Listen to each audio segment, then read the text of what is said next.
baka. At ito mas nakakabili ba? Dahil kumikita ka na, nakakatulong ka pa. Yan ang bibidang negosyo sa kitang-kita.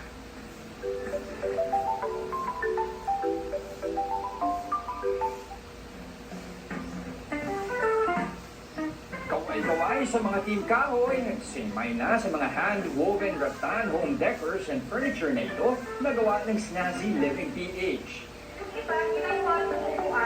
Ang Snazzy Living PH na pagmamay-ari ni kapatid Jonas ay isang online furniture and home decor shop. Dati siyang empleyado sa isang kilalang bangko bago naging businesswoman.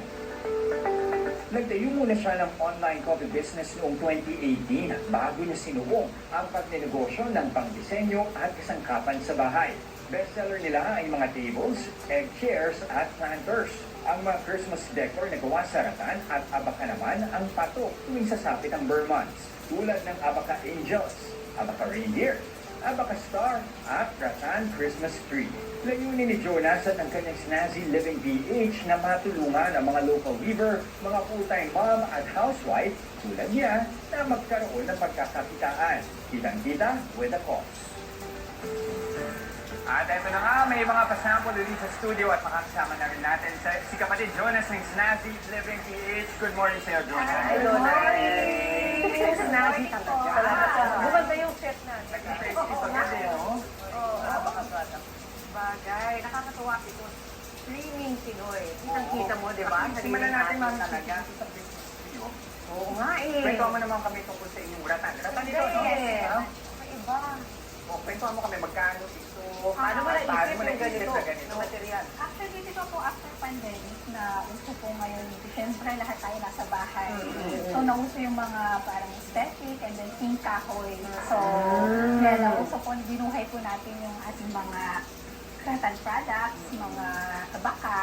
So, yan. Tapos, nauso po yung paggawa natin ng mga Christmas trees. So sa pandemic lang ito negosyo? Yes. Opo. Actually, meron na po akong coffee business before. Pero since ano po, nag-isip din po ako para mas makatulong din po sa ibang communities natin. Sobrang effective sa market para sa aming mga condo living, Yes, mga yes. living alone, di ba? Yung mga wala naman talagang tayo magtayo ng Christmas tree. This is very, Oo. sasalpak mo na lang. Sasalpak mo Ito ba from last year? Ratan? Yes. Mga Opo. gano'ng katagal ito? Pwede Actually, sabihin. yung iba 10 years matagal. Basta ano lang po, kailangan nyo rin siyempre lalagay nyo po ng varnish.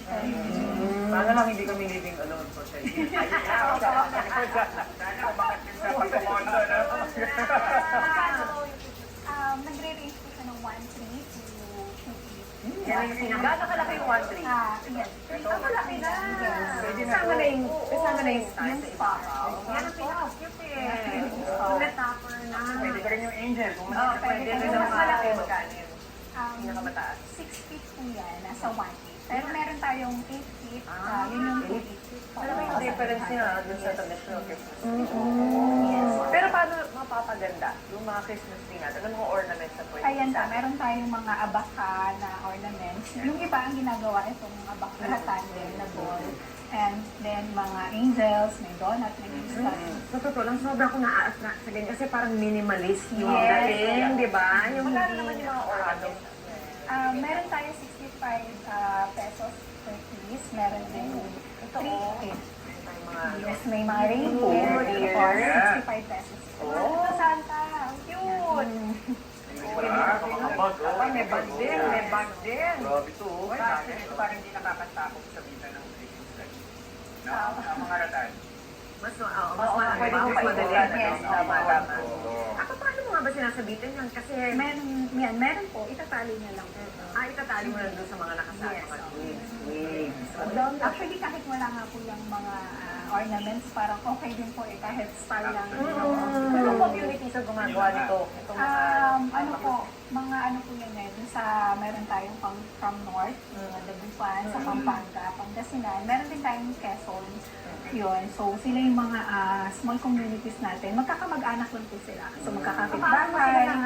Nag-research lang po ako. Actually, nung pandemic, bumili lang po ako ng items. And then, para sabi ko, parang ang ganda nito. Tapos, nung nag-research ako, tapos nakausap ko yung isang pinagbilhan ko po. And then, from there po, sabi ko parang gusto ko silang matulungan. So, yun. Tapos hanggang sa, nag-start na po kami, tapos yung mga kapitbahay din